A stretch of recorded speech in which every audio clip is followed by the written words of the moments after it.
कौन सु काज कठिन जग माही, जो नहीं होई तात तुम पाही। जी हाँ प्यारे साथियों, स्वागत है आप सभी का आपके अपने प्यारे YouTube चैनल लक्ष्य क्लासेस पर। प्यारे साथियों, जैसा कि आप लोगों से मेरी मुलाकात मंगलवार के दिन होती है और इस दिन एक समागम चल रहा है, व्याकरण से लेकर साहित्य तक के प्रश्नों का समागम जो मैं लेकर उपस्थित होता हूं और आप लोगों के आग्रह पर ये सीरीज ऐसे ही चलती रहेगी। आप वीडियो को शेयर कर दीजिए, ज़्यादा से ज़्यादा लोग जुड़ सके और इस महत्वपूर्ण क्लास का आनंद ले सके। एक बार फिर से सब लोग शेयर करिए, ज़्यादा से ज़्यादा संख्या में लोग जुड़े। और आइए थंबनेल पर एक विचार करते हैं हम। यूपीएससी 2025 एक क्लास सब खलास, व्याकरण से लेकर साहित्य तक का सफर, व्याकरण से लेकर साहित्य तक का सफर। और सीरीज का नाम हमने दिया है प्रतिभा की परख सीरीज। क्या दिया है? प्रतिभा की परख सीरीज। फिर भाई आनंद सर, तो आप पढ़िएगा व्याकरण से साहित्य तक के मर्म को समझिए। सब लोग ये संख्या बढ़ाइए, संख्या कम नहीं होनी चाहिए, अंत तक आपकी संख्या कम नहीं होनी चाहिए। तो आपकी जानकारी के लिए बता दूं, आज की जो श्रृंखला है वो वर्णमाला, संधि, समास, उपसर्ग, प्रत्यय, लिंग, वचन और आपका है रस, छंद, अलंकार और साहित्य से प्रश्नों की भरमार है आज की सीरीज में। तो एक बार वीडियो को शेयर करिए। हम बढ़ते हैं आपके बेहतरीन प्रश्नों की श्रृंखला पर। ये आ गया आपका पहला प्रश्न। भैया पहला प्रश्न आपका है तो ये वर्णमाला से है, बिल्कुल हैरान परेशान ना होइएगा, पढ़ते हुए चलिएगा और मेरे साथ जवाब देते हुए चलिएगा। प्रश्न क्या लिखा है पढ़िए। हिंदी वर्णमाला में अंग और अह क्या है? यानी कि हिंदी वर्णमाला में अंग अह को माना क्या गया है ये बताना है मेरे भाई। तो अंग अह को क्या माना गया? पहला ऑप्शन है, क्या इनको स्वर माना गया है? स्वर माना गया, या इनको व्यंजन माना गया, या इनको अयोगवाह माना गया, या क्या माना गया? संयुक्त व्यंजन माना गया।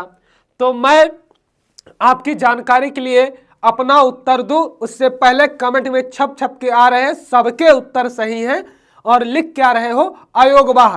तो अयोगवाह तो बता दिया, ये उत्तर आपका सही भी है। आइए इस पर हम परिचर्चा करते हैं। अयोगवाह कहते किसे हैं, क्या कंडीशन होती है, क्या फॉलो करता है तब ये अयोगवाह होता है।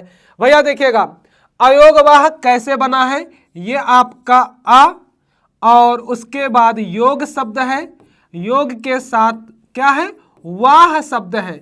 भैया आ यहाँ पे उपसर्ग के रूप में है, किस रूप में है?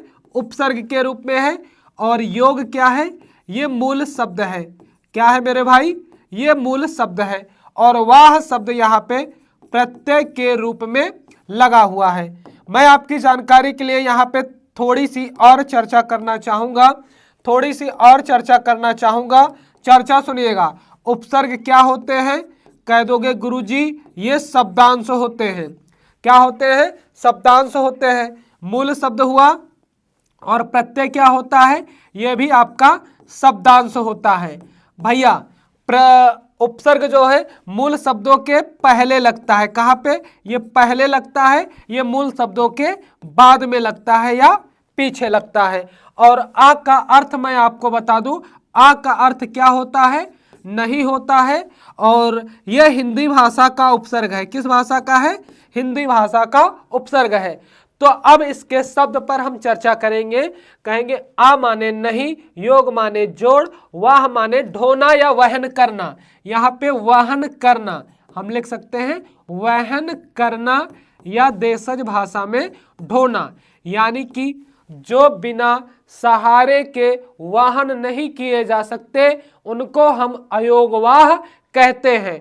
अब बिना सहारे के वाहन क्यों नहीं होंगे, उन बातों पर हम विचार करेंगे। जैसे भैया स्वतंत्र रूप से ये आपकी ये बिंदी सिरोरेखा के ऊपर वाली बिंदी ही क्या है? ये है। और उसके बाद ये है। इनका स्वतंत्र रूप से उच्चारण हम नहीं कर पाएंगे। हमारी नाक का बजना इस ध्वनि को संकेत करेगी और हमारे गले का बजना इस ध्वनि को संकेत करेगी। अगर इसको हम आ के सहारे से बोलेंगे तो हमारी ध्वनि निकलेगी अंग, और इस ध्वनि का उच्चारण हम इस आधार पे करेंगे तो ये क्या निकलेगा, अह, और एक समान ध्वनि निकलेगी। इसलिए इनको क्या कहा जाता है, अयोगवाह। एक विद्वान थे, उनका नाम है पंडित किशोरीदास वाजपेयी। क्या नाम है भैया, उनका नाम है पंडित किशोरीदास वाजपेयी, किशोरी दास वाजपेयी। तो ये वाजपेयी जी इसको क्या बताते हैं, स्वर की सहायता से उच्चारित किया जाने वाला व्यंजन। स्वर की सहायता से उच्चारित व्यंजन, उच्चारित व्यंजन कहा है इसको। और आपसे सीधे प्रश्न बनेगा, स्वर की सहायता से उच्चारित किए जाने वाले व्यंजन किसे कहते हैं, अयोगवाह को कहते हैं। ये बात समझ में आई। अब आगे बढ़े, स्वर किसे कहते हैं, ये भैया स्वतंत्र ध्वनि है। क्या है भैया, ये स्वतंत्र ध्वनि है। इनकी संख्या 11 होती है और व्यंजन स्वर की सहायता से उच्चारित, स्वर की सहायता से उच्चारित जो हैं उन्हें क्या कहेंगे, उन्हें व्यंजन कहेंगे। और मूल व्यंजन कितने हैं भैया, मूल व्यंजन की संख्या 33 है और संचारी भावों की संख्या भी 33 होती है। अब संयुक्त व्यंजन किसे कहेंगे, हम यहाँ पे जानेंगे। क्या भैया, दो असमान व्यंजन जब होंगे, उनसे जब संयुक्त ध्वनि बनेगी उनको संयुक्त व्यंजन कहेंगे। इनकी संख्या कितनी है, संयुक्त अक्षर संयुक्त की 4 है। और 4 कौन कौन से हैं भैया, सा और रा के मेल से बना स्रा, ता और रा के मेल से क्या बना भैया, त्रा बना, और क्या बना, आधा का और मूर्धन्य सा के मेल से क्या बना, ये क्षत्रिय वाला छा बना, और आधा जा और यहाँ के मेल से क्या बना, आपका ज्ञा बना। ये बात समझ में आई। इतनी परिचर्चा मैंने पहले ही प्रश्न पर कर दिया और आप लोग इसे नोट डाउन कर लीजिएगा। आपकी यादें ताज़ा हो रही नहीं हो रही। हम अगले प्रश्न पर चलिए अगला प्रश्न आपका आता है भैया। अब देखिएगा अगला प्रश्न क्या आता है, ये गौर करने वाली बात है। अगला प्रश्न क्या आता है, ये गौर करने वाली बात है।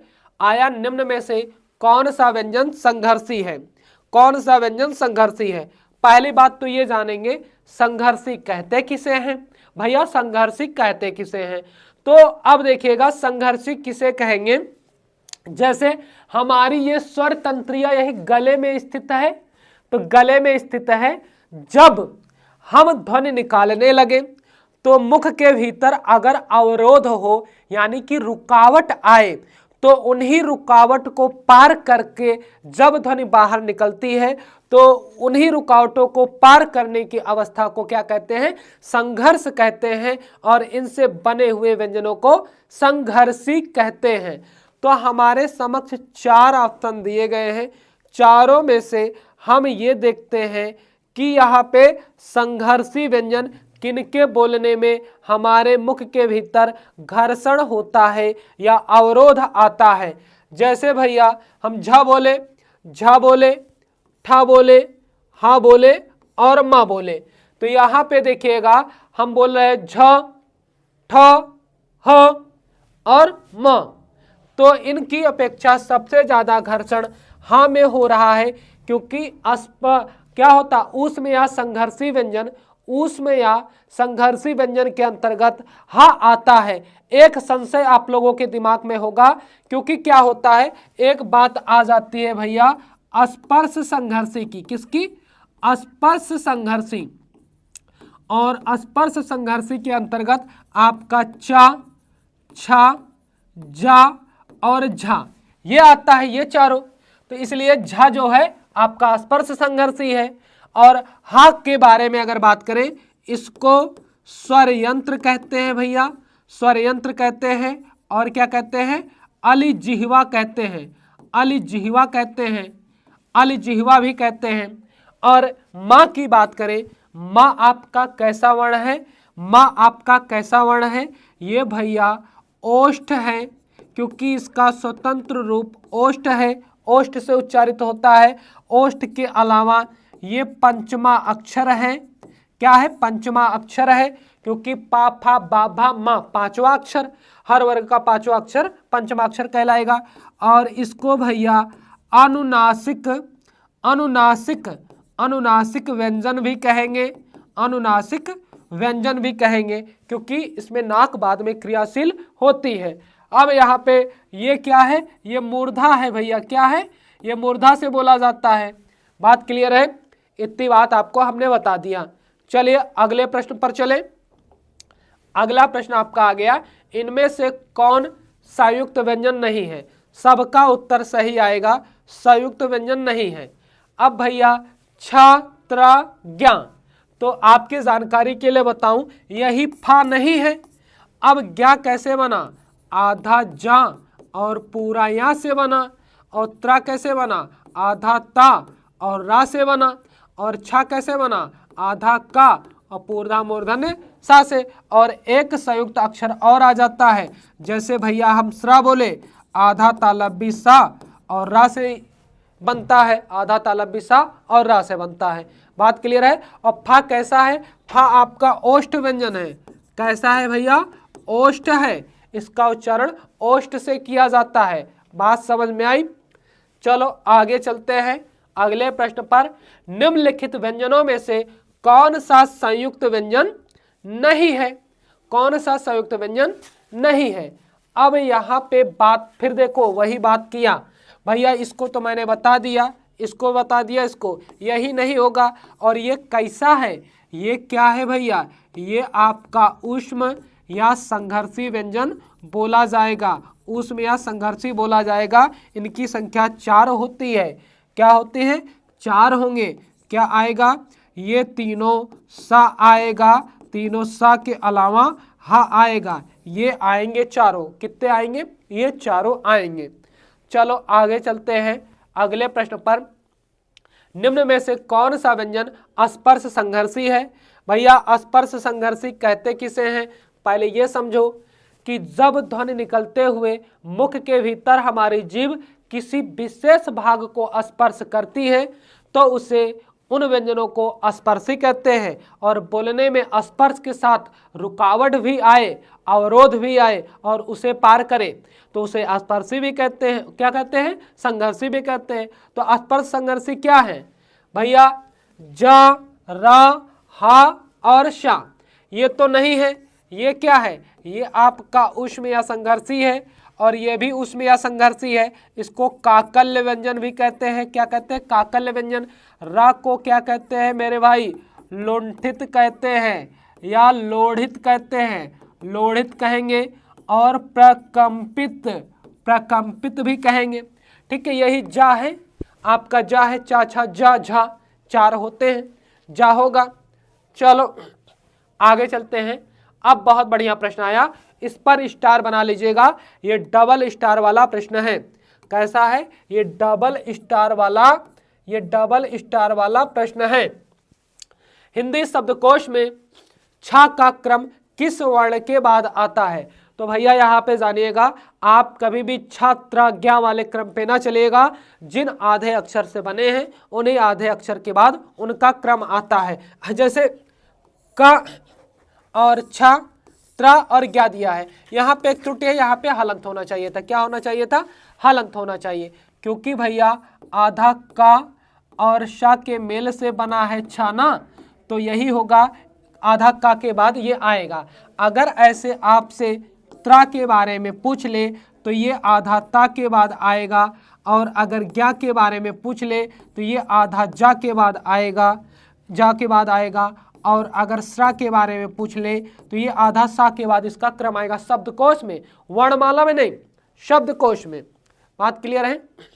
चलिए, ए के उच्चारण स्थान का नाम है। भैया ये ए बना कैसे है आप ये जानिए। ए बना कैसे है? ये बना, ए बना आपका आ और ई के मेल से। तो ये बताओ भैया, आ आपका कंठ से, ई आपका तालु से। बन गई ना ध्वनि? कंठ तालु, तो ये आपका कंठ तालव्य हो जाएगा। क्या हो जाएगा, कंठ तालव्य हो जाएगा। और इसके अलावा ए के अलावा ऐ भी आपका कंठ तालव्य है। और देखो अगर मैं यहाँ पे चर्चा करूं यहाँ पे कंठोष्ठ की, तो ये आपका ओ और औ आ जाएगा। और दंत में क्या आएगा, ता था दा धा न आएगा। तालु में क्या आएगा, चा चा छा जा और झा या, और क्या आएगा, या आएगा और सा आएगा। इच ऐसा नाम तालु ना, इच ऐसा नाम तालु आ जाएगा। इतने अक्षर आएंगे आपके। चलो आगे बढ़ते हैं। अगला प्रश्न, कौन सी ध्वनि महाप्राण नहीं है, कौन सी ध्वनि महाप्राण नहीं है। अब भैया महाप्राण और अल्प प्राण क्या होते हैं, हमारे मुख के भीतर से जब ध्वनि निकलती है तो थोड़ी बहुत हवैया तो बाहर निकलती ही है। तो मुख से ध्वनि के साथ हवा निकलने के आधार पर वर्णों के दो भेद हैं, एक अल्प प्राण एक महाप्राण। भैया जिन ध्वनि को बोलने में कम हवा निकलेगी उनको अल्प प्राण कहेंगे, जिनके उच्चारण में ज्यादा हवा निकलेगी उनको हम महाप्राण कहेंगे। तो महाप्राण ध्वनि बोला है, मैं आपको बता दूं, अब इन्हीं चारों में बोल लेंगे, मुख के पास हाथ ले जाएंगे, हम चारों का उच्चारण करेंगे। चारों में से कोई ऐसी एक ध्वनि होगी जिनमें ज्यादा हवा निकलेगी, जिसमें ज्यादा हवा निकलेगी, और कोई ऐसी अन्य ध्वनियां होंगी जिनमें कम निकलेगी।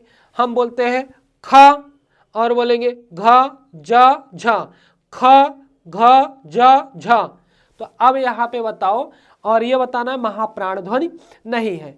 तो ये बताओ, खा तो है, खा महाप्राण है, और उसके बाद गा के बाद घा भी है, घा भी है, और च छ जा ये तीसरा ये नहीं है, और उसके बाद झा तो है, ये भी है, ये आपका जा नहीं है, जा आपका अल्प प्राण ध्वनि है।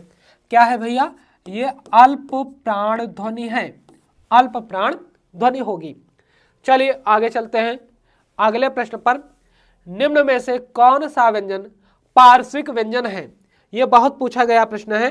पार्श्विक माने जब हमारी जीभ मुड़े, जीभ के दोनों बगल से हवाएं निकले, उनको पार्श्विक व्यंजन कहते हैं। तो या भैया, या को अर्धस्वर कहेंगे, या का उपनाम क्या है, इसको भैया अर्धस्वर कहेंगे।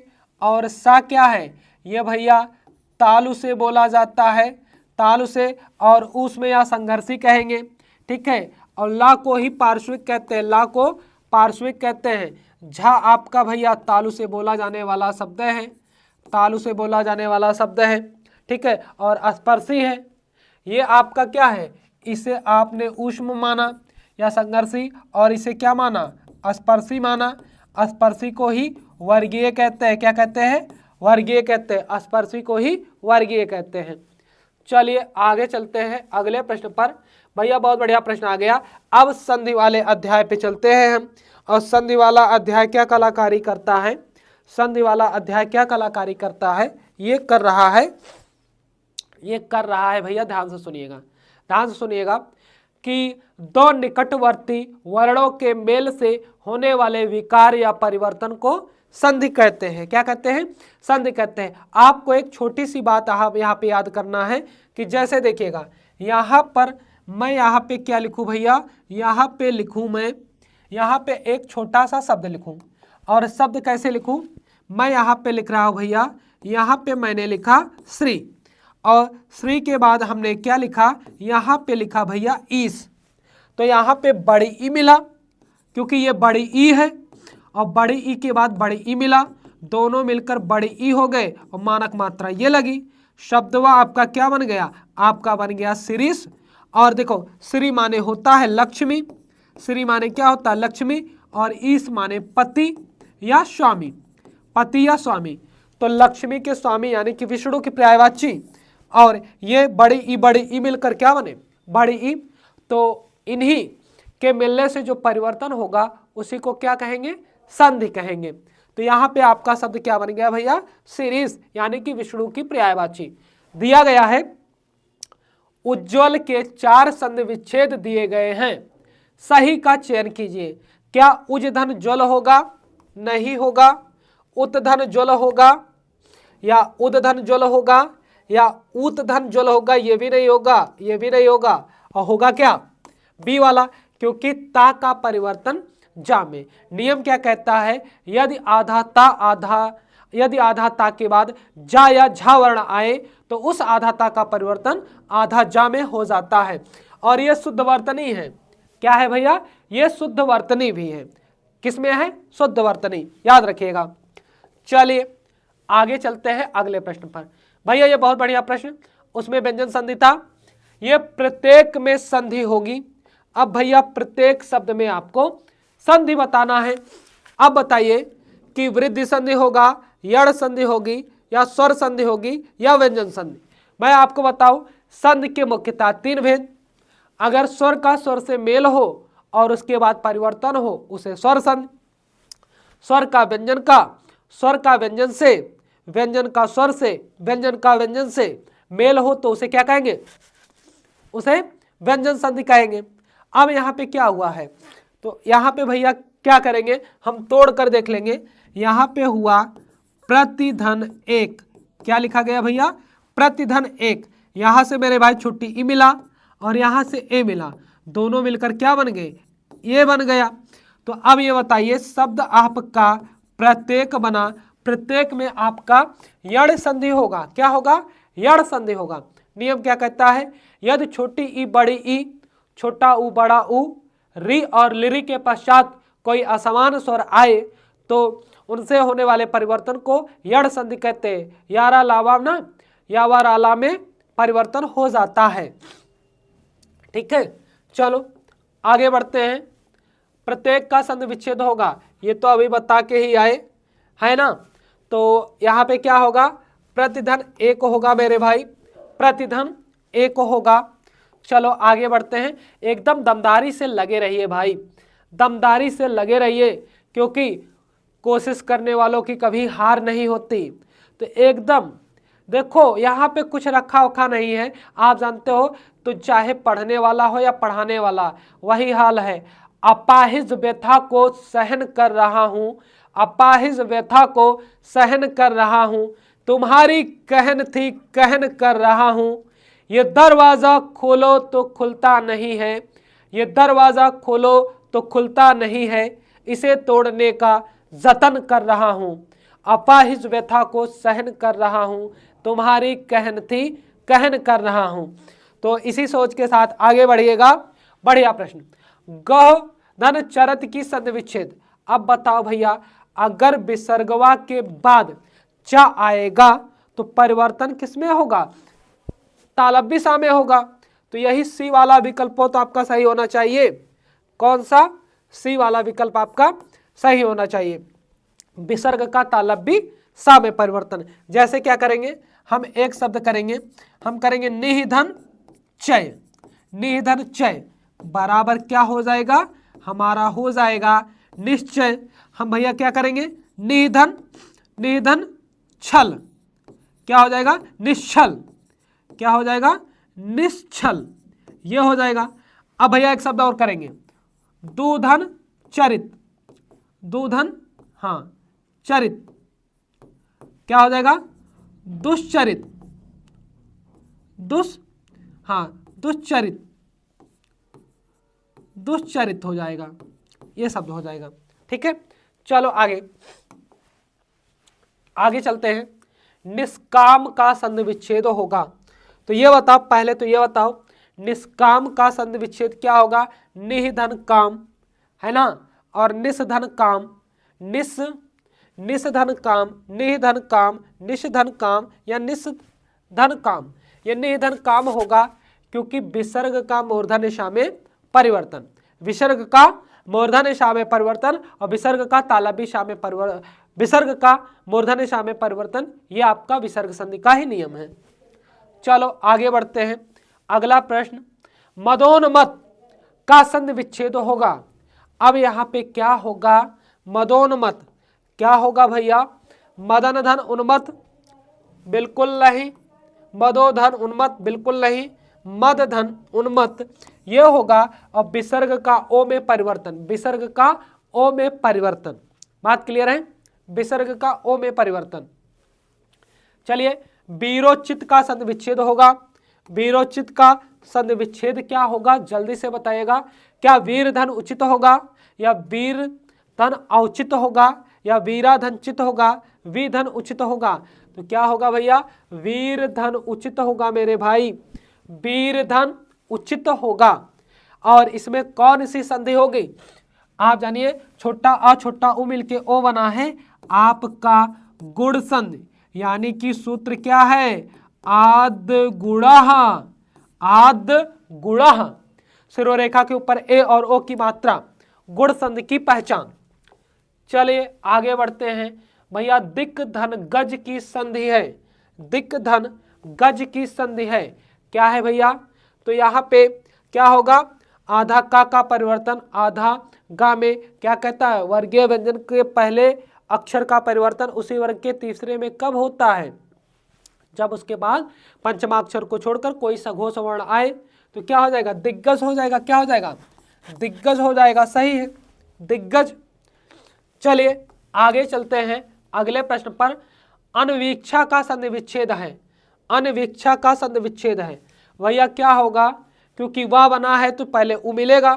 अनुधन, अनधन विच्छा, अनधन विछा, अनुधन इच्छा, अनुवधन इच्छा, सी वाला होगा, क्योंकि छोटा उ और बड़ी ई मिलकर क्या बने हैं, वी बना है, वी बना है। और या और वा के पहले आधा अक्षर आएगा तो यड़ संधि की पहचान है, ठीक है। और यड़ संधि स्वर संधि के अंतर्गत आने वाली संधि है। अब इनमें से किस शब्द में यड़ संधि है, तो या वा के पहले आधा अक्षर जहां पाओ वहीं पे यड़ बताओ, वहीं पे यड़ बताओ। ये सब तो बहुत खुशी मिल रही है, आप लोगों के सारे उत्तर सही आ रहे हैं, ऐसे ही लगे रहिए, थोड़ा तेजी करते हैं।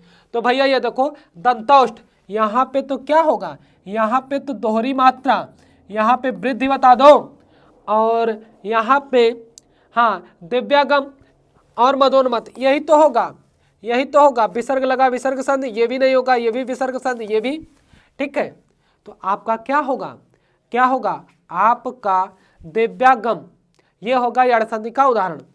चलो अब भैया वर्तनी, वर्तनी किसे कहते हैं थोड़ा सा समझिए। जैसे देखिएगा, भाषा के शब्दों में सुधार के लिए एक नियम बनाया गया कि किस शब्द में किस अक्षर का ही प्रयोग किया जाएगा, कौन सी मात्रा लगेगी, कौन सी मात्रा नहीं लगेगी। इसके निर्धारण के लिए हिंदी वर्तनी मानकीकरण के लिए एक समिति बनाई गई 1961-62 में, ठीक है। और इसने अपनी सिफारिश 1967 ईस्वी में प्रस्तुत की, जिसके अध्यक्ष बाबू श्याम सुंदर दास जी थे। उन्होंने सुधार वगैरह काफी किया। तो अब यहाँ पे आपको बताना है मैथिली शरण कौन सा सही है, क्या मैथिली शरण होगा या मथली शरण होगा, ये तो गलत हो गया। ऑप्शन कैंसिल करते हुए चलेंगे, हम बहुत टेक्निकल तरीके से सॉल्व करते हुए चलेंगे। ये गलत हो गया, ठीक है। मैथिली भी नहीं होगा, ये भी। अब मैथिली और मैथिली में फंस गए, तो भैया आपको बताऊं ये सी वाला होगा, इसको तो याद ही करना पड़ता। देखो वर्तनी आप बोलकर, आप बताओ, आप मैथिली मैथिली मैथिली बोलोगे तो मैथिली लिखोगे, आप मैथिली बोलोगे मैथिली शरण, तो आपको याद रहेगा मैथिली शरण गुप्त। और इनको राष्ट्र कवि की उपमा दी गई, किसकी, राष्ट्र कवि भैया, इनको राष्ट्र कवि कहा गया है, राष्ट्र कवि। और इनके समक्ष रामधारी सिंह दिनकर ने स्वयं को दूसरा डिप्टी राष्ट्र कवि माना है, प्रथम राष्ट्र कवि इनको माना जाता है, मैथिली शरण गुप्त को भैया, है ना। हिंदी के पुरोधा हैं, हाँ, प्रसिद्ध कवियों में लेखक हैं। चलिए आगे बढ़ते हैं। आगे, निम्न में से सर्वोत्तम वर्तनी का चयन कीजिए, यानी कि 4 शब्दों दिया गया, चारों में से उचित यानी कि शुद्ध वर्तनी कौन सी है, क्या गरिष्ठ है ना, या गरिष्ठ है, गरिष्ठ है या गरिष्ठ है या गरिष्ठी है। ये भैया सी वाला ऑप्शन होगा, गरिष्ठ। यानी कि जब मसालेदार भोजन हम कर लेते हैं तो मसालेदार भोजन हमारे जठराग्नि माने कि जो पेट में जाते हैं तो पचने में उतने सुपाच्य नहीं होते, उनको हम क्या कहते हैं, गरिष्ठ भोजन कहते हैं, ठीक है, गरिष्ठ ना। और सी वाला आपका सही होगा, गरिष्ठ। चलिए, वर्तनी की दृष्टि से शुद्ध शब्द है। तो ये बताओ क्या है भाई, नर्क हो या नरक होगा या वक्र होगा, ये तो गलत है होगा, ये भी गलत है, ये भी। अब नरक और नर्क, नरक शुद्ध क्या होगा, नरक, नर्क नहीं होगा, नर्क नहीं, नरक क्या होगा, नरक, ये शुद्ध वर्तनी, नरक, कंफ्यूजन, नर्क ना मानिएगा, नर्क नहीं, नरक, ठीक है। चलो आगे, निम्नलिखित में से एक वर्तनी अशुद्ध है, उसे चयनित कीजिए, उसे चयनित कीजिए। अब भैया अशुद्ध, उज्ज्वल तो सही है ना, कवित्री भी सही है, श्रद्धा भी सही है, और यही वाला गलत है, इसी को ढूंढना है। इसकी शुद्ध वर्तनी क्या होगा, ये होगा श्रृंगार, ये शुद्ध वर्तनी है, याद करिएगा श्रृंगार। बात समझ में आई।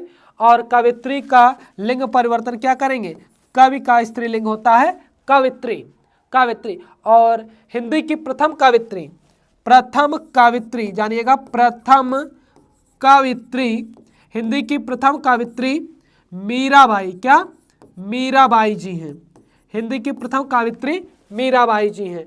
और हिंदी के प्रथम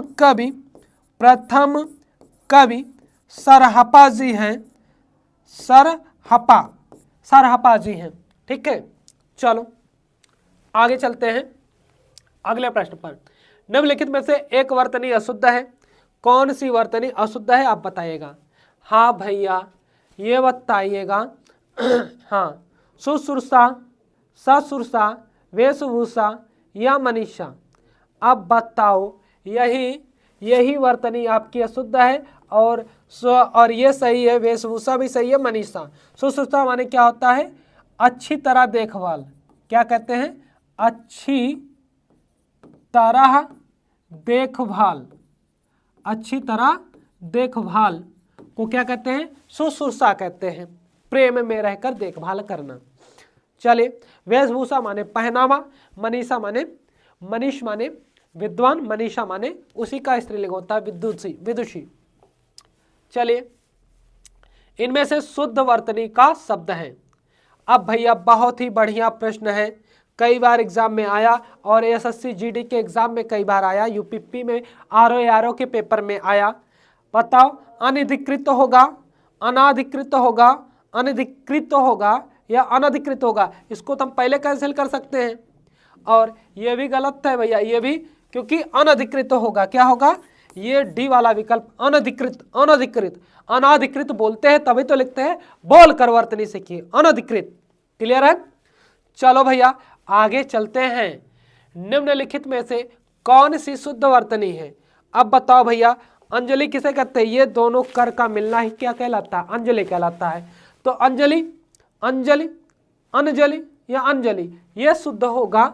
और अगर ये ऐसा लिखा होता, कैसे, हाँ कैसे लिखा होता, ये ऐसे लिखा होता, हाँ अंजलि, तो ये भी शुद्ध होता, पंचमाक्षर का अनुस्वार में परिवर्तन हुआ है।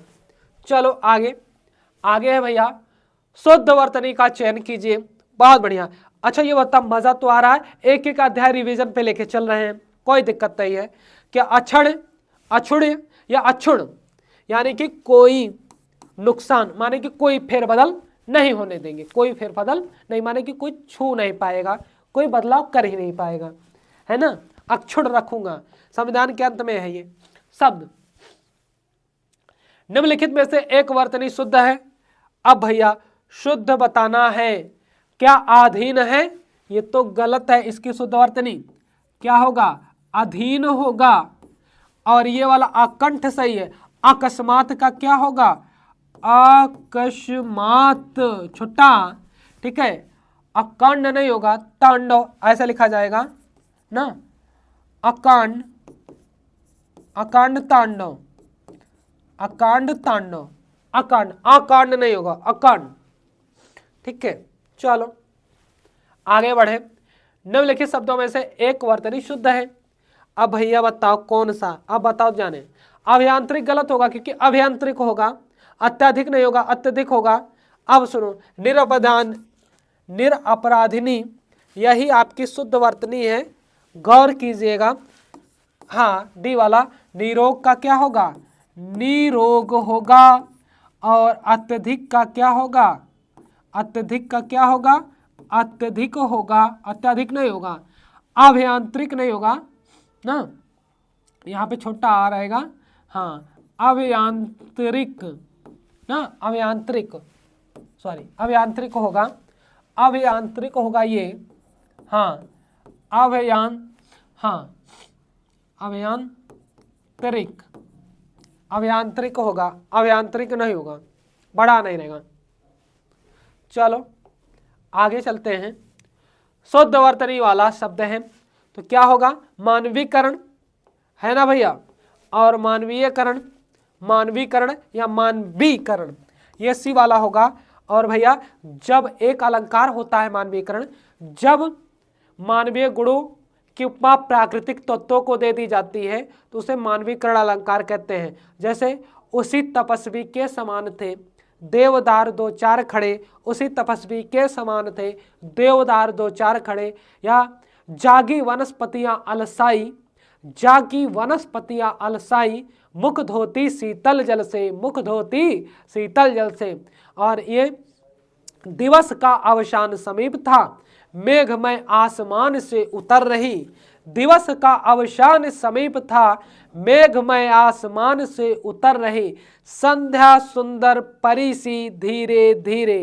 तो यहाँ पे मानवीय गुणों से, मानवीय दशाओं से जब प्राकृतिक दशाओं की तुलना की जाती है, उसका नाम दे दिया जाता है, उसे मानवीकरण अलंकार कहते हैं मेरे भाई।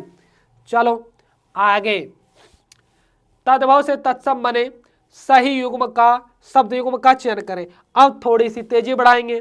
जो संस्कृत के शब्द बिना रूप परिवर्तन के हिंदी में प्रयोग किए जाने लगे उनको हम तत्सम कहते हैं। बिना रूप परिवर्तन के प्रयोग किए जाने लगे उनको तत्सम कहते हैं। जो रूप परिवर्तन के साथ प्रयोग किए गए उनको हम तद्भव कहते हैं। तो ये बताओ, सरल शब्द तद्भव, कठिन शब्द तत्सम, और आपको तद्भव से तत्सम बनाना है, ना कि तत्सम से तद्भव बनाना है। अब बताओ, सत्तू से सतुआ, ठीक है। अब भैया घोड़ा से घोटक, ठीक है, हाँ। अब आगे लौंग से लवांग, ठीक है, लौंग से लवांग, और गेना से गेंद। आपको सही शब्द युग्म ढूंढना है। तो हाँ, घोड़ा से घोटक, ये बात सही है ना। और देखिएगा, अब यहाँ पे सत्तू से सतुआ होगा, और यहाँ पे क्या होना है? लवंग से लौंग होना चाहिए। लवंग क्या होना चाहिए? यहाँ पे लवंग पहले होना चाहिए, उसके बाद लौंग होना था। और यहाँ पे क्या भैया? यहाँ पे क्या? यहाँ पे गेंद होना चाहिए। गेंद का क्या होगा? कंदुक होगा, याद रखिएगा। गेंद को कंदुक कहते हैं, गेंद को कंदुक कहते हैं। बात समझ में आई? चलो, निम्नलिखित शब्दों में कौन सा तद्भव है? भैया देखो, जो कठिन होंगे वो तत्सम होंगे, मात्राएं वगैरह ज्यादा होंगी। तो दर्शन तो तत्सम है, गधा, ग्रामीण और यज्ञमान। अब देखिएगा, ये भैया आपका तत्सम है, ये भी तत्सम है, ये भी तत्सम, ये आपका तद्भव है। और इसको क्या कहेंगे? गर्दभ, है ना। और इसका तद्भव क्या होगा? दर्शन। ये बनाएंगे मेरे भाई। ग्रामीण का तद्भव गंवार होगा मेरे भाई। क्या होगा? गंवार होगा। यज्ञमान का क्या होगा? जजमान। क्या होगा? जजमान। यज्ञमान का क्या? जजमान बोलेंगे, जजमान या जजमान, जजमान भी बोलते हैं। चलिए आगे बढ़ते हैं। तद्भव से तत्सम बने सही शब्द युग्म का को चिन्हित कीजिए। अब भैया ये बता दो मेरे भाई, जल्दी से बता दो कि हाँ, पहला शब्द क्या हो? तद्भव, उसके बाद तत्सम बने। अब यहाँ पे क्या होगा जो सही हो? भैया देखिएगा, तद्भव धुआं है ना, धूम्र क्या बनेगा? ध्रुम। ये तो गलत है ना। यहाँ पे क्या है? धुआं का धूम्र होना चाहिए, धूम्र, हाँ, तो ये ऐसे होना चाहिए, धूम्र, ये नहीं होगा। अब यहाँ पे चख का चछ होगा, ना ना ना, यहाँ पे चछु होना था मेरे भाई, तब सही होता। भभूत का विभूत, यही सही है। नेह का अगर स्नेह होता तब ये होता सही आपका सी वाला विकल्प इज द राइट, सी वाला विकल्प, भभूत का विभूति, भभूत का विभूति। ठीक है, चलो आगे। धुआं का धूम्र होना चाहिए, धूम्र है ना। चख का चछु होना चाहिए, चछु, चछु होता तब सही होता। ठीक है, नेह का स्नेह होता, स्नेह नहीं। चलो आगे, आगे अंगोछा शब्द, अंगोछा तद्भव शब्द का तत्सम रूप निम्नलिखित में से कौन सा है? जल्दी से बताओ और लास्ट में काउंट करके बताएगा किसका कितना सही है। भैया अंगरक्षक, अंग प्रोक्षा, अंगनिष्ठिका, अंगरखा। तो मैं आपको बताऊं अंग प्रोक्षा होगा और अंगरक्षक का तद्भव अंगरखा है, अंगरक्षक का तद्भव अंगरखा है और अंगनिष्ठिका का अंगीठी होगा। क्या होगा? अंगीठी, अंगीठी, अंगीठी। क्लियर है? अंगीठी। चलो आगे, निम्नलिखित शब्दों में से तत्सम शब्द कौन सा है? अब भैया ये बताओ मेरे भाई क्या है तत्सम शब्द, क्या है? तो ये बताओ, कठिन, ये नासिका है। क्या है? नासिका। नासिका का तद्भव नाक होगा और कोख का क्या होगा? कुछ ही होगा। क्या होगा? कुछ। अमीय का क्या होगा मेरे भाई? अमृत होगा। और खीर का क्या होगा? क्षीर होगा। खीर का क्या होगा? क्षीर होगा। बात समझ में आई? जिस रास्ते पे चल रहे उस पर है छल पड़े, कुछ देर के लिए मेरे माथे पे बल पड़े, हम सोचने लगे कि यार लौट चले क्या, हम सोचने लगे कि यार लौट चले क्या, फिर सोचा यार छोड़ो चल पड़े तो चल पड़े, फिर सोचा यार छोड़ो चल पड़े तो चल पड़े। तत्सम से तद्भव रूप में बने सही शब्द युग्म को चिन्हित कीजिए। पहला शब्द हो क्या हो? तत्सम हो, उसके बाद तद्भव हो। आइए जल्दी से फटाफट करते हुए हम चलते हैं भैया। देखो वत्स है ना, क्या है? बछड़ा। ठीक है, वत्स से बालक। अब शबद से, शबद से शबद ना, गोधूल से गेहूं ना ना ना। अब यहाँ पे भैया क्या होगा? सही युग्म भैया वत्स क्या कहते हैं? बछड़ा होगा, ये सही है। वत्स माने बालक भी होता है ना, लेकिन पहले प्राथमिकता हम ए को देंगे। और ये तो होगा नहीं, क्योंकि ये अगर ये शब्द होता तब ये युग्म आपका सही होता। गोधूल नहीं, गोधूम होता। क्या होता? गोधूम। तब ये गेहूं का तत्सम होता, गेहूं का तत्सम होता। बात समझ में आई? वत्स का क्या? बछड़ा। तत्सम से तद्भव। ठीक है, चलो देखिए, वत्स माने बालक भी होता, लेकिन वत्स माने बछड़ा होता, पहले प्राथमिकता हम उसे देंगे। ठीक है, हाँ हाँ। आगे, तद्भव से तत्सम बने सही शब्द युग्म को चिन्हित कीजिए। अब बताओ भैया, तद्भव से तत्सम, खटिया, खटिया से खटवा, तीर्थ से तीर्थ, है ना। तद्भव से तत्सम बने सही शब्द युग्म को चिन्हित कीजिए। दोपट्टा, द्विपट। अब क्या है? सरजोना, सज्जापन। तो यहाँ पे क्या है सही वाला आपको बताना है। तो भैया देखिएगा, दोपट्टा नहीं होता है और यहाँ पे दुपट्टा होता। क्या होता? यहाँ पे अगर दुपट्टा होता तो द्विपट, द्विपट हो जाता, ये तो हो जाता, तब गलत है। अब सजाना का सज्जापन। ठीक है। अब तीर्थ से तीर्थ से खटिया ना, खटवा नहीं होगा, खटिया, या आ नहीं, खटिया होता तब हो जाता खटवा, खटिया नहीं, खटिया। क्या लिखा जाता? खटिया। यहाँ पे ध्यान दीजिए, हाँ, खटिया, तब खटवा होता। चलिए, तीर्थ से तीर्थ। हाँ, निम्नलिखित में से कौन सा शब्द का तद्भव रूप है? अब भैया कौन सा क्या है? हमें शब्द का तद्भव रूप क्या होगा? यही शबद होगा। क्या होगा? शबद होगा, शबद होगा, शबद। हाँ, सुबद नहीं होगा, शबद। आगे, निम्नलिखित शब्दों में से तद्भव शब्द कौन सा है? आशीष, दर्शन, आश्रय और उद्घाटन। अब बताओ भैया, यही आपका होगा बी वाला, ये होगा आपका, और इसका तत्सम क्या होगा? दर्शन होगा। क्या होगा?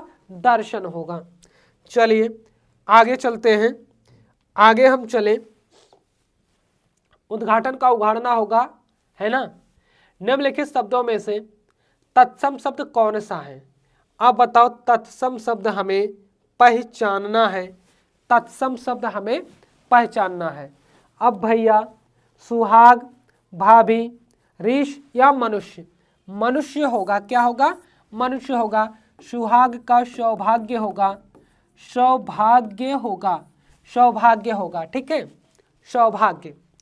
चलिए आगे चलते हैं, आगे चलते हैं हम, और अगले प्रश्न पर हम चर्चा करते हैं। तद्भव से तत्सम बने सही शब्द युग्म को चिन्हित कीजिए। कैसे? तद्भव से तत्सम बने सही शब्द युग्म को चिन्हित करना है। तो भैया,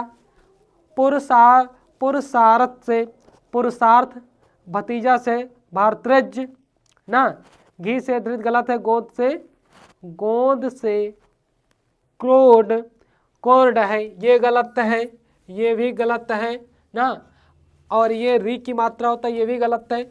सी वाला होगा पुरुषार्थ से पुरुषार्थ, पुरुषार्थ से पुरुषार्थ, सही है। चलो आगे बढ़ते हैं। अगला प्रश्न आ गया, निम्नलिखित शब्दों में से कौन सा शब्द तत्सम रूप है? कौन सा तत्सम रूप है?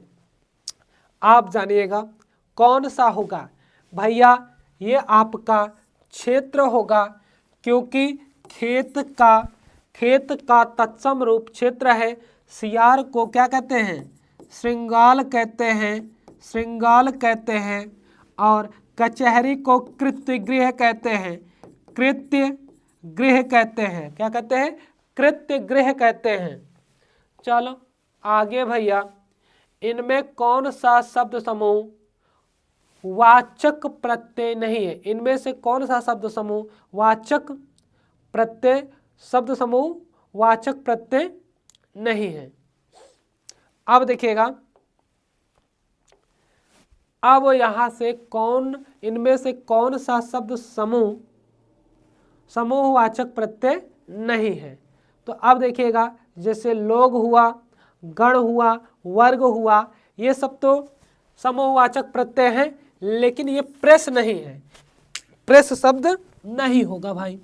अब देखो, मित्र वर्ग लिख सकते हैं कि नहीं? हम लिखेंगे मित्र वर्ग।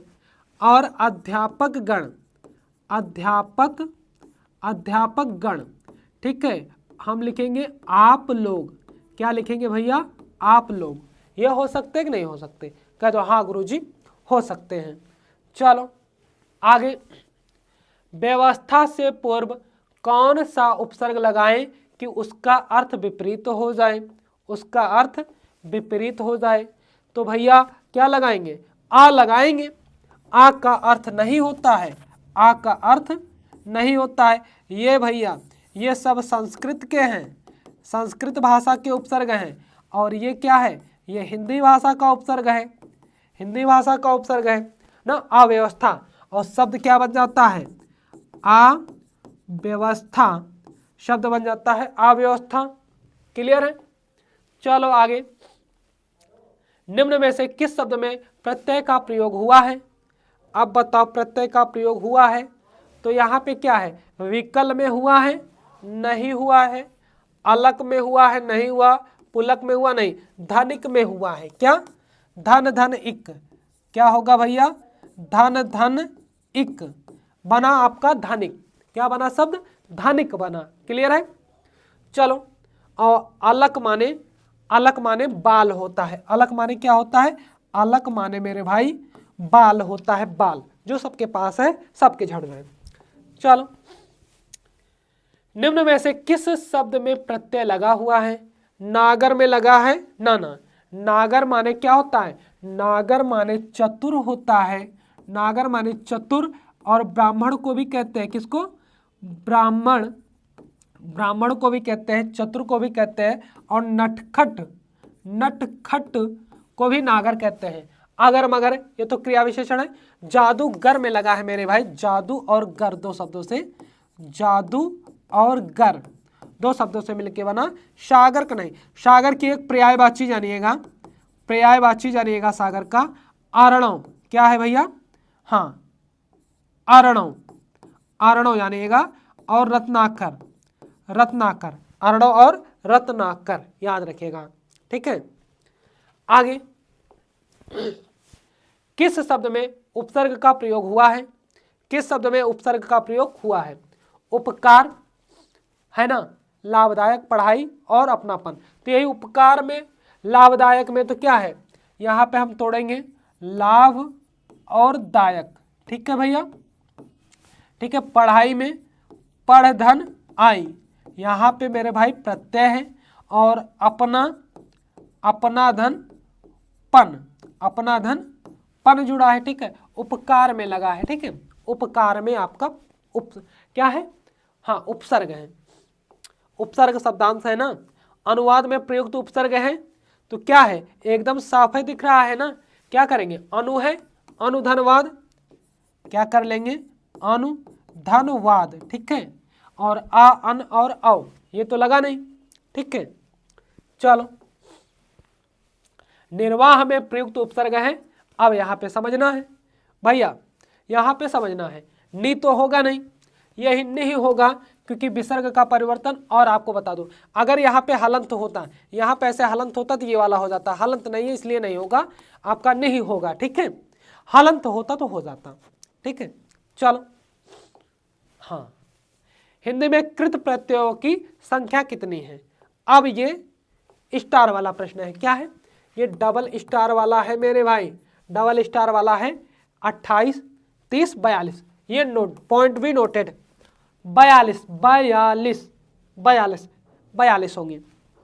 चलो आगे, कृदंत प्रत्यय किन शब्दों के साथ जुड़ते हैं, हा भैया, क्या संज्ञा के साथ, सर्वनाम के साथ, या विशेषण के साथ, ना ना, क्रिया के साथ, क्रिया के साथ कृदंत, और इनके साथ जो जुड़े उनको हम कहेंगे तदित, क्या कहेंगे, तदित, ठीक है, और जो शब्द बनेगा उसे क्या कहेंगे, तदितांत कहेंगे, तदितांत कहेंगे, और यहाँ पे जो बनेगा उसे कृदंत कहेंगे, कृदंत।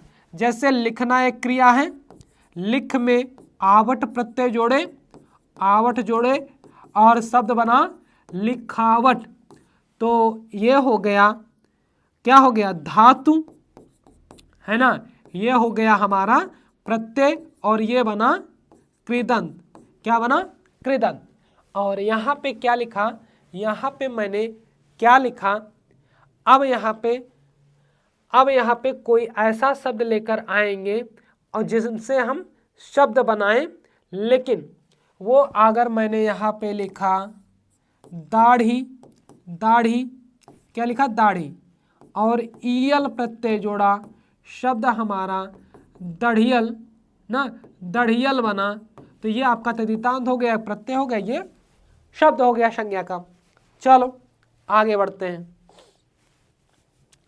निम्नलिखित पदों में इक प्रत्यय लगाए गए हैं, इनमें से किस में इक प्रत्यय नहीं है, तो ये बताओ, सामाजिक में तो इक है ना, भौमिक में भी इक है ना, और पाक्षिक, हाँ भौमिक, भौमिक, सामाजिक में भी है ना, भौमिक में भी है, और पाक्षिक ना, पाक्षिक, पक्षधन इक, पाक्षिक होना चाहिए था, देवधन, देवधन इक लगा है, सब में है भैया, ये आप ध्यान दीजिएगा, सब में इक प्रत्यय है, सब में इक प्रत्यय का प्रयोग किया गया है, सब में इक प्रत्यय का प्रयोग किया गया है, कोई दिक्कत नहीं है। ये चारों विकल्प, चारों विकल्प सही हैं, चारों विकल्प हैं। सामाजिक क्योंकि क्या हो गया, समाज, धन इक, और भूमि, भूमि धन इक, भैया पक्ष, धन इक, और क्या, देवधन इक, दैविक, ठीक है, चारों विकल्प होंगे, इसमें कोई गलत नहीं, चारों में एक प्रत्यय है। चलो आगे, बेइंसाफी में प्रयुक्त उपसर्ग क्या है, बे है और उर्दू का उपसर्ग है, बे है और किसका है, उर्दू का उपसर्ग है भैया, बे है उर्दू का उपसर्ग है, उपसर्ग है, बे माने नहीं होगा, बे माने नहीं होगा, नहीं। ठीक है, बे। चलो उर्दू का उपसर्ग है।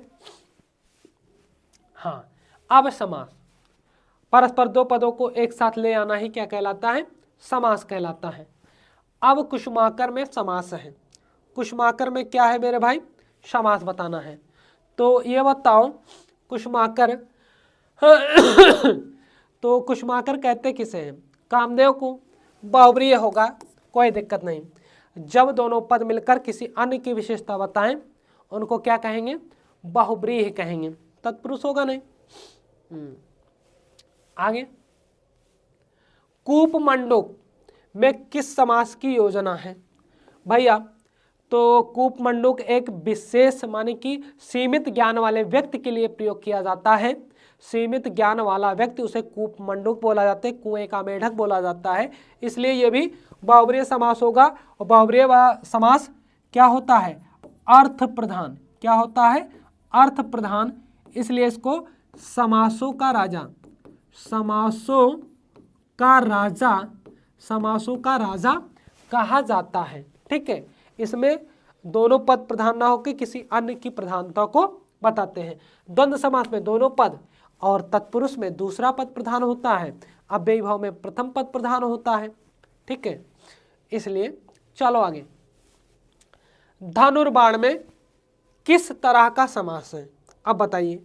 धनुष और बाण, धनुष और बाण बोला जाएगा तो द्वंद्व को करो बंद, है ना। धनुष और बाण कैसे लिखा जाएगा? धनुर्बाण को क्या बोला जाएगा? हाँ, धनुष और बाण, धनुष और बाण बोला जाएगा, धनुष और बाण बोला जाएगा। ठीक भैया, चलो। हाँ, हानि लाभ योजक चिन्ह पाओ, द्वंद्व बताओ। योजक चिन्ह पाओ, द्वंद्व बताओ। प्रथम पद संख्यावाची तो द्विगु होता, दूसरा पद प्रधान होता, तत्पुरुष होता, और किसी अन्य की विशेषता बताता तो बहुब्रीहि होता। इनमें से कोई नहीं, तो क्या होगा? ये द्वंद्व होगा, इनमें से कोई नहीं। द्वंद्व क्या होगा? द्वंद्व, द्वंद्व। चलो आगे भैया, निर्दय में समास है। निर्दय में समास है तो प्रथम पद क्या है? उपसर्ग है। तो कहाँ? आहा, बहुत बढ़िया, ये तो बढ़िया प्रश्न है। अब आप फंस गए, कहोगे गुरुजी आपने हमें सिखाया जिस समास में प्रथम पद अव्यय या उपसर्ग हो, अव्यय या उपसर्ग हो, उसे हम अव्ययी भाव कहेंगे। यहाँ पे निर्दय, निधन, ऐसे दो तरीके से तोड़ेंगे ना, चाहे निधन दय करें ये भी सही है, और क्या है? निर्धन दय करें ये भी सही है। तो अब इसमें अव्ययी भाव समास होता है, अव्ययी भाव ऑप्शन में नहीं है, तो अब मानेंगे किसे? अब भैया जो कर्मधारय दिया, द्वंद्व दिया, द्विगु दिया, बहुब्रीहि दिया, तो द्वंद्व कैंसिल, द्विगु भी कैंसिल, कर्मधारय और बहुब्रीहि। तो भैया जब नहीं है दया जिसमें, नहीं है दया जिसमें, तो आप जानिएगा ये कर्मधारय में नहीं जाएगा। एक विशेष सोच वाले व्यक्ति की उपमा को ये प्रस्तुत कर रहा है, इसलिए आपका क्या होगा? ये बहुब्रीहि समास होगा। क्या होगा? बहुब्रीहि समास होगा, बहुब्रीहि समास। चलो, लंबोदर उदाहरण है, ये तो पौराणिक पात्र है, पौराणिक पात्र है, क्या होगा? बहुब्रीहि समास होगा। क्या होगा? बहुब्रीहि, कोई दिक्कत नहीं। लंबा है, उदर जिसका, किसका? लंबा है उदर, उदर जिसका, लंबा है उदर जिसका भैया। ठीक है, लंबोदर। आगे, जय पराजय में कौन सा समास है? परस्पर विरोधी हों, एक दूसरे के विपरीत हों, क्या कहलाएंगे? वो कहलाएंगे आपके द्वंद्व समास। ठीक है भैया, तो यहाँ पे क्या होगा? द्वंद्व समास होगा। क्या होगा? द्वंद्व समास होगा। चलो आगे, निम्नलिखित युग्मों में से एक समास की दृष्टि से अशुद्ध है। तो भरपेट तो शुद्ध है, क्योंकि प्रथम पद उपसर्ग है, भर है, और पेट मूल शब्द है, ये तो अशुद्ध नहीं है। रसोई घर, रसोई के लिए घर, तत्पुरुष समास। दाल रोटी, दाल और रोटी ना। अब चाल चलन, भैया चाल चलन, यही तो गलत है। यही तो क्या है, गलत है, क्योंकि चाल चलन ना, चाल और चलन ये अव्ययभाव नहीं होगा। और कमेंट में बताइए कौन सा होगा। चलिए निम्नलिखित में द्वंद्व समास बताइए, निम्नलिखित में द्वंद्व समास बताइए मेरे भाई, द्वंद्व समास बताइए। तो क्या होगा, शोकाकुल, शोक से आकुल, नाना, सर्वोत्तम, शव में उत्तम, वीर पुरुष, है ना, पाप पूर्ण, यही होगा। ठीक है, पाप पूर्ण, पाप और पूर्ण, पाप पूर्ण होगा मेरे भाई, पाप पूर्ण, पाप और पूर्ण होगा। चलो कतर व्योत में कौन सा समास होगा, कतर व्योत में कौन सा समास होगा, द्वंद्व होगा, द्विगु होगा, तत्पुरुष होगा या बहुव्रीहि होगा, क्या होगा मेरे भाई। तो भैया द्वंद्व होगा, कतर व्योत का मतलब होता है काट छाट, क्या होगा, काट छाट, काट छाट, यानी कि काटा और छाटा माने गढ़ा गया ना अच्छे से, द्वंद्व होगा। चलो आगे बढ़े, अब आ गया लिंग वाले अध्याय से। तो देखो लिंग बहुत कराते जाति का, और हिंदी में दो लिंग, स्त्रीलिंग पुल्लिंग, मेरा मेरी, अपना अपनी, अच्छा अच्छी, होता होते लगा के प्रयोग करेंगे। तो निम्नलिखित में स्त्रीलिंग शब्द है, कौन सा है, ऋतु, पंडित, हंस, आचार्य। ऋतु ना, ऋतु आई ना, ऋतु आई। पंडित का क्या होगा, पंडिताइन, है ना, पंडिताइन, पंडिताइन, ठीक है। हंस का हंसिनी, हंसिनी। आचार्य का आचार्य, आचार्य, ठीक है, आचार्य का लिंग आचार्य होगा। चलो आगे, हाँ, निम्नलिखित शब्दों में से पुल्लिंग शब्द का चयन कीजिए। सूची पत्र, किताब, गंगा, संसद। तो यहाँ पे सूची पत्र पुल्लिंग होगा, और यहाँ पे मेरी किताब, गंगा नदी का नाम ना, भारत की संसद, भारत का संसद नहीं, सांसद पुल्लिंग होता है, संसद स्त्रीलिंग, संसद स्त्रीलिंग, भारत की संसद ना, ब्रिटेन की संसद, अमेरिका की संसद की लगेगा, ठीक है। चलो आगे, सांसद पुल्लिंग होगा, संसद स्त्रीलिंग।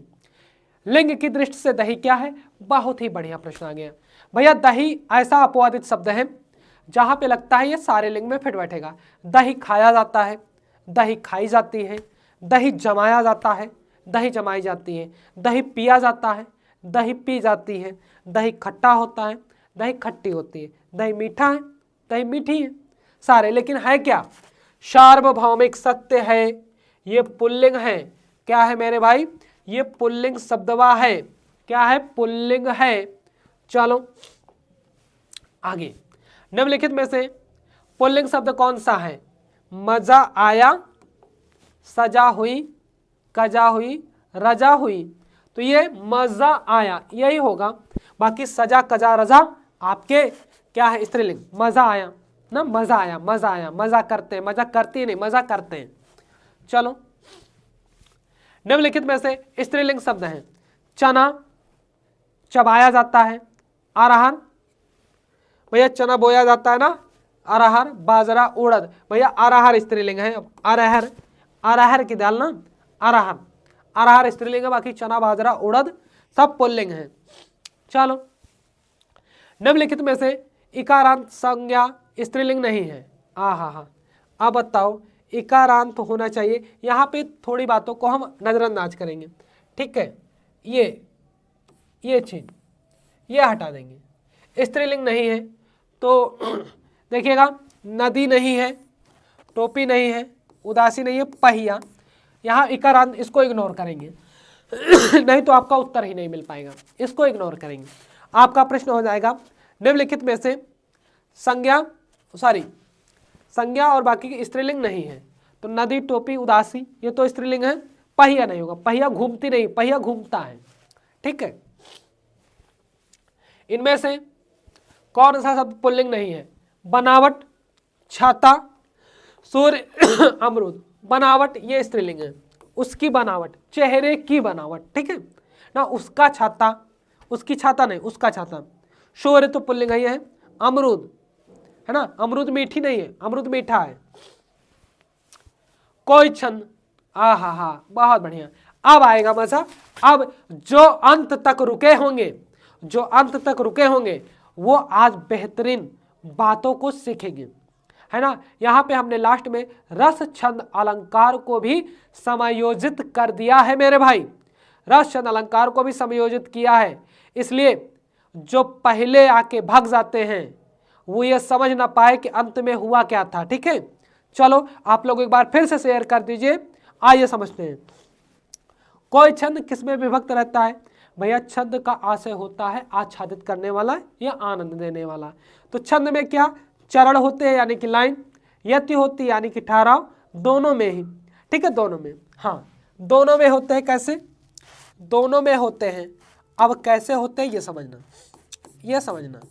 देखिएगा, हम लिखते हैं पवन तनय संकट हरण मंगल मूर्ति रूप। ठीक है, और उसके बाद राम लखन सीता सहित हृदय हाँ बसहु सुर भूप। ये देखो यहाँ पे ये यति में भी विभाजित है और चरण में भी विभाजित है। ठीक है, क्लियर है? चलो आगे। छंद के प्रणेता पिंगलाचार्य जी हैं। छंद का सर्वप्रथम उल्लेख कहाँ पे मिलता है? तो भैया 4 वेद दिए गए, ऋग्वेद, यजुर्वेद, सामवेद, उपनिषद। ठीक है, तो ये बताइए अब यहाँ पे क्या है मेरे भाई? क्या है? ऋग्वेद में किया गया और सर्वप्रथम किस छंद का प्रयोग किया गया? उस छंद का नाम है अनुष्टुप। अनुष्टुप छंद नाम है। ठीक है, हाँ। और ऋग्वेद में क्या है? जैसे ऋक धन वेद शब्द से बना, ऋक धन वेद शब्द से बना। ठीक है, चलो आगे। हाँ, बहुत बढ़िया प्रश्न।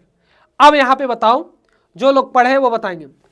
नहीं पराग नहीं मधुर मधु, नहीं विकास यही काल, अलिकल ही सो बाध्यो, आगे कौन हवाल। यहाँ पे कौन सा भैया देखो, हाँ,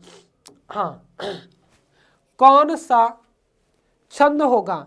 दोहा, सोठा, बरवा, छप्पे। देखो दोहा में क्या होगा?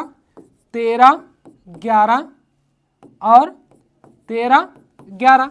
सोठा में 11, 13, 11, 13।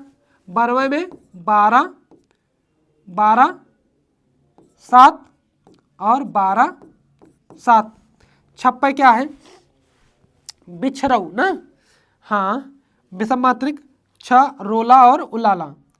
तो रोला धन उलाला के मेल से बने, हाँ, तो 4 चरण उसके हो गए, कोई दिक्कत नहीं।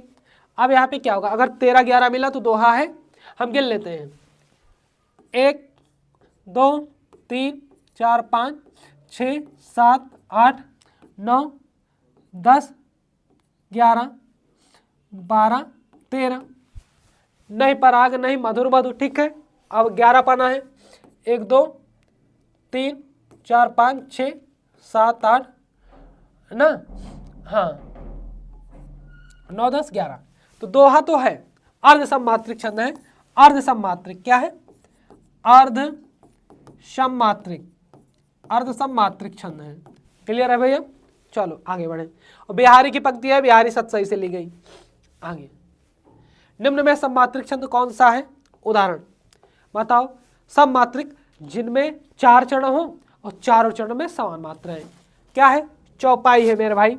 क्या है? चौपाई। 4 चरण चौपाई में क्या जानेंगे? 4 चरण और सब में 16 मात्राएं। 16, 16, 16, 16। ठीक है, ये सभी नहीं हुए। ये दोनों अर्ध सममात्रिक हैं। अर्ध सममात्रिक क्या है? अर्ध सममात्रिक। इनमें क्या होता है? पहला और तीसरा समान होगा और दूसरा और चौथा समान होगा। यहाँ पे 13, 13, यहाँ पे 11, 11 और उसका उल्टा हो जाएगा 11, 11, 13, 13 सोठा में। ठीक है, चलो आगे बढ़े। आगे चारों चरणों में समान मात्राओं वाले छंद को क्या कहते हैं? हाँ भैया, सममात्रिक कहेंगे ना। क्या कहेंगे? सममात्रिक कहेंगे। 4 चरण होंगे, चारों में समान मात्राएं होंगी, तो उनको हम सममात्रिक ही कहेंगे मेरे भाई। क्या कहेंगे? सममात्रिक ही कहेंगे। ठीक है। शिल्पगत आधार पर दोहे से उल्टा होता है। क्या होता है भैया? क्या होता है? दोहे का उल्टा क्या होता है मेरे भाई? रोला होगा, चौपाई होगा, सोठा होगा या परवय होगा। तो दोहे में 13-11 होता है और सोठा में 11-13 होता है ना।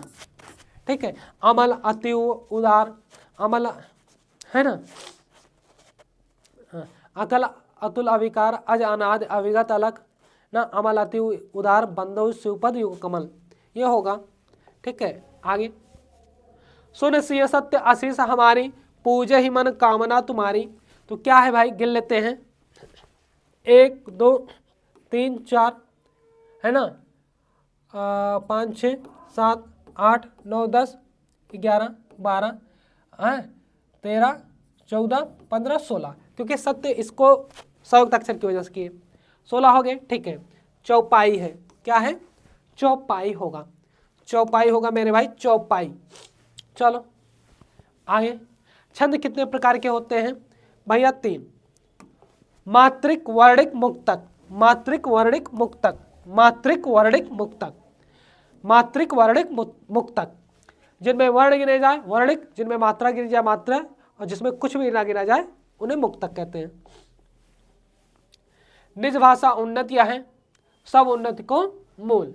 बिन निज भाषा ज्ञान के मिठे नहीं के शोल। अब बताना है, तो इसमें गिन लेते हैं, गिन लेंगे मेरे भाई। तो अगर 13-11 मिलता है, देखो, हाँ, 1 2 3 4 3 4 5 6 ना, 7 8 9 10 11 ना, हाँ, एक ही गिनते 12 13। उसके बाद क्या हो गया?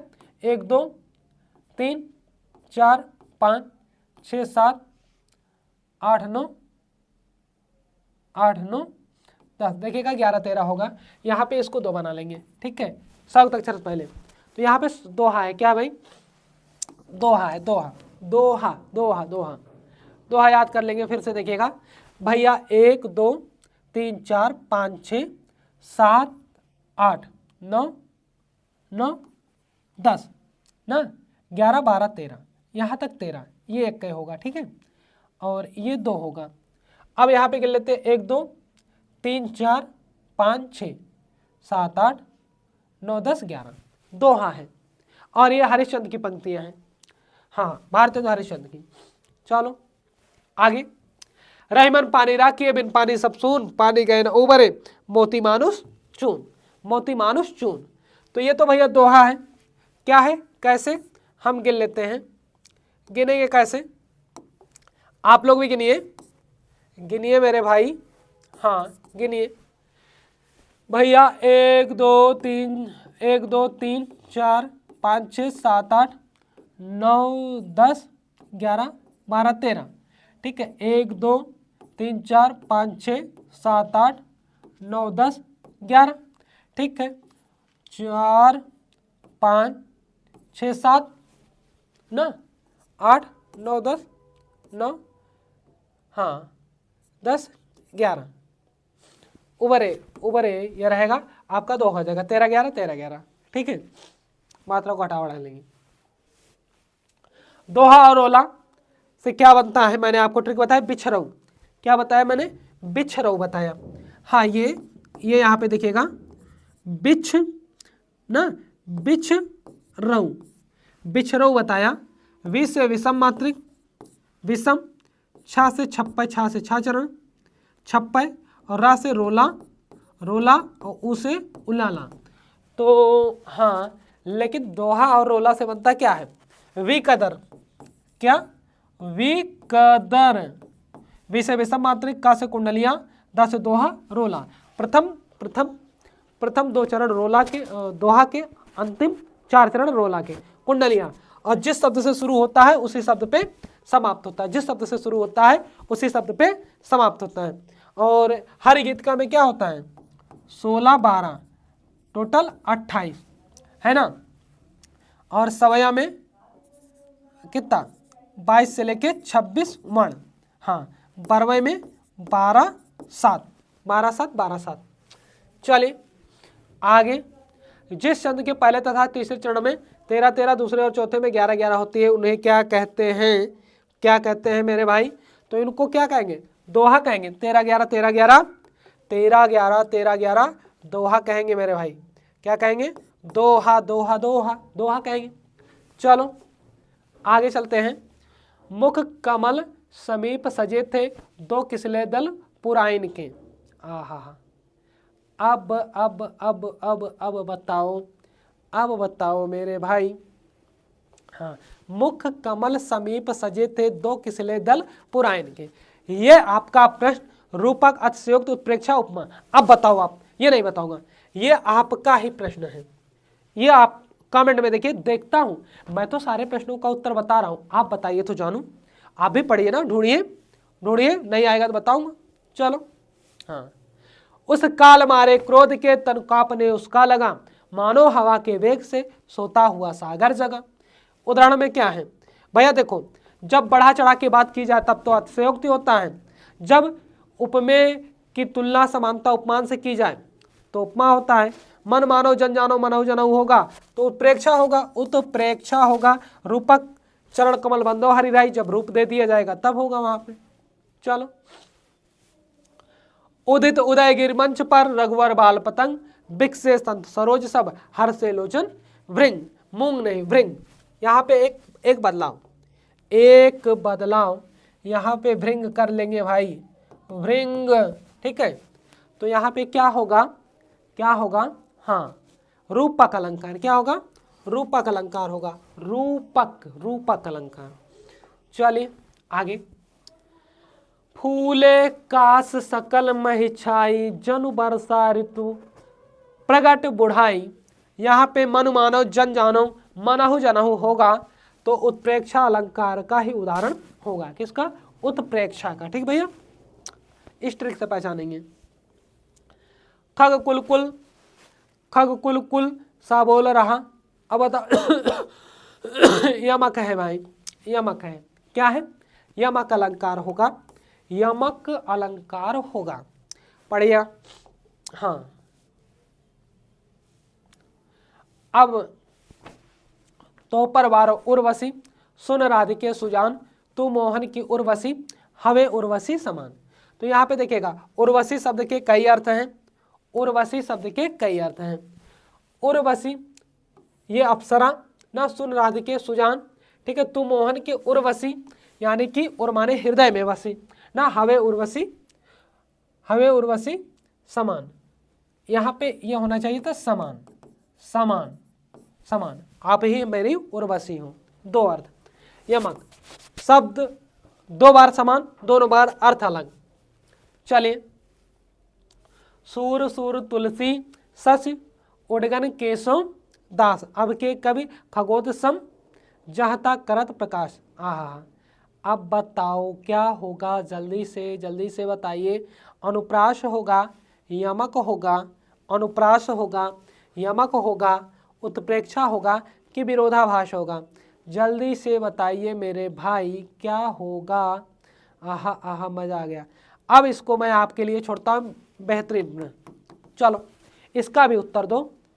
कुछ काम करो आप, कुछ कदम चलो तुम, कुछ कदम चले हम।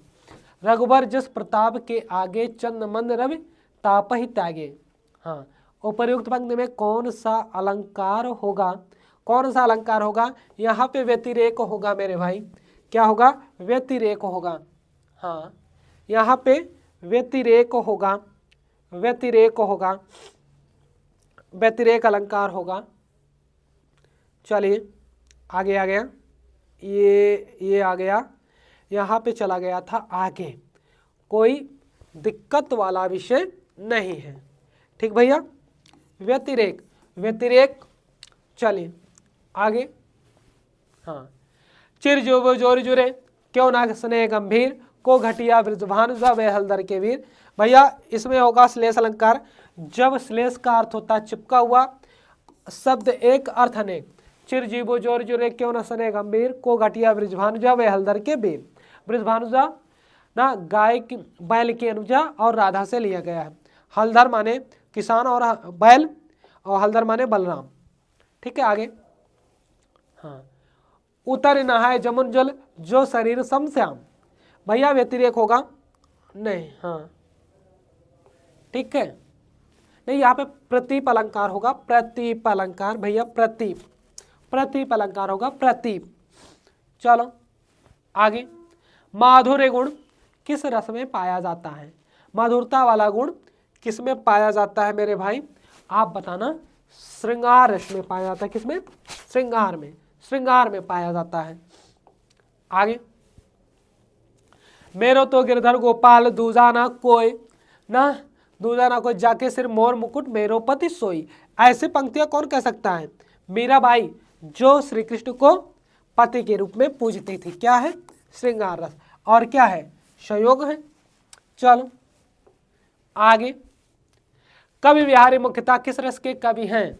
भैया कवि बिहारी, बिहारी ने बिहारी सतसई लिखा, बिहारी सतसई लिखा, श्रृंगार रस के कवि हैं।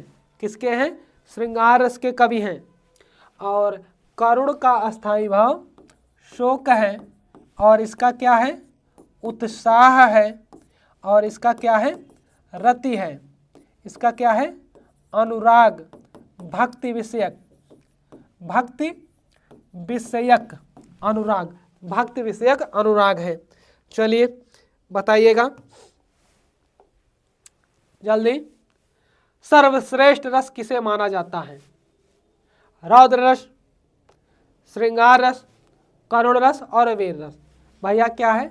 श्रृंगार, श्रृंगार रस को माना है। रसराज मतिराम कहा। किसने कहा? मतिराम ने कहा है, मतिराम ने कहा है श्रृंगार रस, मतिराम ने। चलिए। शोभित कर नवनीत लिए घुटरन चलत रेणु तन मंडित मुख दधिलेप किए। इन पंक्तियों में कौन सा अलंकार? भैया यहाँ पे शिशु की बात की गई है, और ये क्या होगा? हाँ क्या होगा? वात्सल, वात्सल सम्राट सूर्यदास को कहते हैं। चलिए। उस काल मारे क्रोध के तन कांपने उसका लगा, मानो हवा के बेग से सोता हुआ सागर जगा। कौन सा है भैया? ये यहाँ पे रौद्र रस है। क्या है? रौद्र रस होगा। क्या होगा भाई? रौद्र रस होगा। चलिए। उधोमय ब्रज विसरत नाही, इन पंक्ति में क्या होगा? या तो गोपिकाएं कहेंगी या तो राधा कहेंगी, तो कौन होगा भाई? श्रृंगार रस होगा। क्या होगा? श्रृंगार रस होगा। चलिए। रसोत्पत्ति में आश्रय की चेष्टाएं क्या कहलाती हैं? जैसे रस हो गया तो ये जो हमारी शारीरिक चेष्टाएं होंगी उन्हीं को अनुभाव कहते हैं। क्या कहेंगे? अनुभाव। रस के 4 अंग, अस्थाई भाव, विभाव, अनुभाव और संचारी भाव। ठीक है। चलो। हाँ ये बहुत बढ़िया भैया। प्रिय पति वह मेरा, प्राण प्यारा कहाँ है, दुख जल निधि डूबी का सहारा कहाँ है। क्या यहाँ पे विस्मय होगा? ना ना ना। रति होगा, शोक होगा भाई, शोक होगा, शोक। ये करुण रस है, करुण। सुभद्रा पूछ रही अर्जुन से। ठीक है। चलो आगे। बेपतु कैसा अनुभव है? अरे वही चेहरे का रंगवा उतर जाना, सात्विक है। और सात्विक अनुभव कितने होते हैं? 8 होते हैं। क्या होते हैं? 8 होते हैं। चलिए आगे। अब भैया यहाँ पे बताइए, राग है कि रूप है कि रस है कि जस है कि तन है कि मन है कि प्राण है कि प्यारी है? तो श्रृंगार तो होगा नहीं, है ना। वात्सल नहीं होगा, अद्भुत शांत रस भी नहीं होगा, आश्चर्य का भाव होगा, विस्मय का भाव होगा। विस्मय, विस्मय बढ़ा चढ़ा के वर्णन, विस्मय, आश्चर्य, आश्चर्य का भाव होगा, आश्चर्य का भाव होगा। बिल्कुल। विभावा नुभाव व्यवचारी संयोग दृश्य निष्पत्ति को प्रतिपादित किया किसने? भारत मुनि ने। इन्होंने अस्थाई भाव को रस का अंग नहीं माना। और ये क्या है? रस के प्रणेता, रस के प्रणेता हैं मानने वाले। ठीक है। चलो। अभिनव गुप्त ने अस्थाई भाव बताया था। चलिए। हाँ भैया आ गए साहित्य पे। पामचर्यु क्या है? ये किसकी रचना है?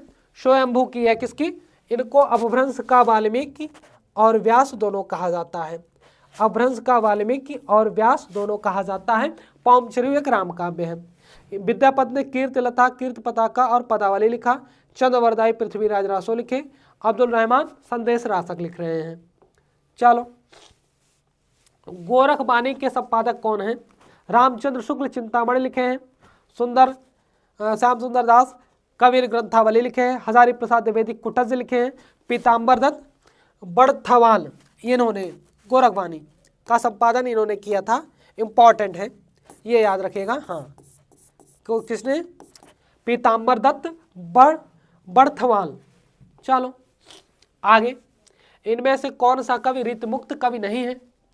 भैया रीतमुक्त कवि ना घनानंद आलम बोधा तो थे ही, ठाकुर थे, यही नहीं है, भूषण नहीं है। ठीक है, ये रीतिबद्ध हैं। कौन है? ये रीतिबद्ध हैं, रीतिबद्ध भूषण मतिराम है ना। चलो आगे, बसो मेरे नैनन में नंदलाल किसकी पंक्ति है? भैया ये तो है मीराबाई। किसकी? मीराबाई भारत की हिंदी की प्रथम कवित्री। चलो आगे, बिहारी किस धारा के कवि हैं? भैया रीत सिद्ध, रीतबद्ध या रीतमुक्त? भाई रीत सिद्ध हैं। कौन है? ये रीति सिद्ध हैं, रीति सिद्ध। ठीक है, चलो हाँ, काशी में हम प्रकट भय रामानंद चिताए, तो यहाँ पे हाँ कबीर, तुलसी, सूर, रायदास, इन्होंने कबीर ने कहा। किसने? कबीरदास ने कहा। चलो हाँ आगे, निम्नलिखित में से कौन सा अष्टछाप के कवि नहीं है? तो मैं बताऊं भैया कि वल्लभाचार्य के पुत्र विठ्ठललाल सन 1565 में 4 अपने पिता के शिष्य, 4 अपने शिष्य को मिला के अष्टछाप की स्थापना की थी। सूरदास, कुंभनदास, नंददास तो थे ही, सुंदरदास नहीं है। और ये क्या है? ये निर्गुण शाखा के हैं, सगुण के नहीं है, निर्गुण। और ये दादू दयाल के शिष्य है। किसके? दादू दयाल के। सबसे शिक्षित संत, महिलाओं के घोर विरोधी, श्रृंगार रस के विरोधी, कवित्व का प्रयोग करने वाले। चलिए आगे, कामायनी के रचयिता, 15 सर्ग। कामायनी में कितने? 15 सर्ग भैया। हाँ, कामायनी में 15 सर्ग हैं, है ना। और जैसे कि पद्मावत, अखरावट, आखिरी कलाम, सुरकांड, अनामिका वगैरह है। जयशंकर प्रसाद, ध्रुव स्वामिनी, महादेवी वर्मा, नीरजा निहार यामा, अतीत के चलचित्र। ठीक है, ज्ञानपीठ पुरस्कार यामा। आगे, अनामिका किसकी है? ये भैया निराला की रचना है। किसकी है? निराला की रचना है। इनकी लोकायतन है जयशंकर प्रसाद, है ना। लहर, आंसू, झरना, महादेवी वर्मा, यामा को मिला, है ना। श्रृंखला की कड़ियाँ, ये इनकी रचनाएं हैं। गिल्लू। आगे, संदेश रासक किसने लिखा भाई? अब्दुल रहमान ने लिखा। किसने लिखा? अब्दुल रहमान ने लिखा। अब्दुल रहमान ने। अपभ्रंश साहित्य की रचना। अमीर खुसरो को खड़ी बोली का प्रथम कवि कहते हैं, तूतिए हिंद कहते हैं, तबला वादक है, 7 तबला के आविष्कारक है, 7 सुल्तानों का शासन देखे थे। बने रहिए लास्ट तक आप लोग। भ्रमर गीत के रचनाकार कौन है? ये एक परंपरा थी और इसको करने वाले कौन है? सूरदास जी हैं। कौन है? सूरदास वात्सल सम्राट, विद्यापति, मैथिल कोकिल, है ना, अभिनव जयदेव। चलो आगे है, कुरुक्षेत्र किसकी रचना है? दिनकर, रामधारी सिंह दिनकर। हाँ, रामधारी सिंह दिनकर। भारत दुर्दशा, हरिश्चंद्र मैगजीन और केशवदास।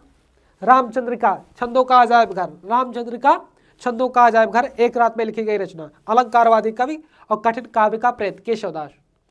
चलो, इनमें से शुद्ध वर्तनी, हाँ यह है लास्ट में।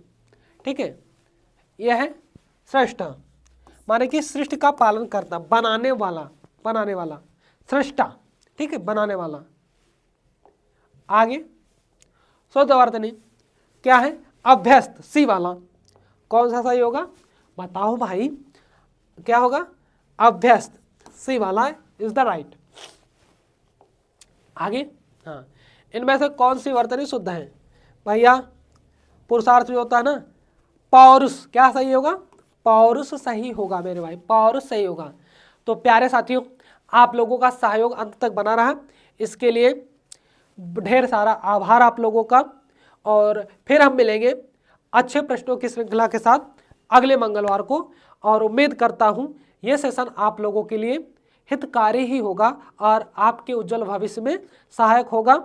आप वीडियो देखने के बाद अपने पढ़ने वाले प्रतियोगी साथियों के पास भी शेयर कर दीजिएगा, जैसे वो इसको पढ़ सके और इनके फायदे की चीज़ें हो सके। इसी के साथ अपनी वाणी को विराम दूंगा। जय हिंद, जय हिंदी, जय भारत।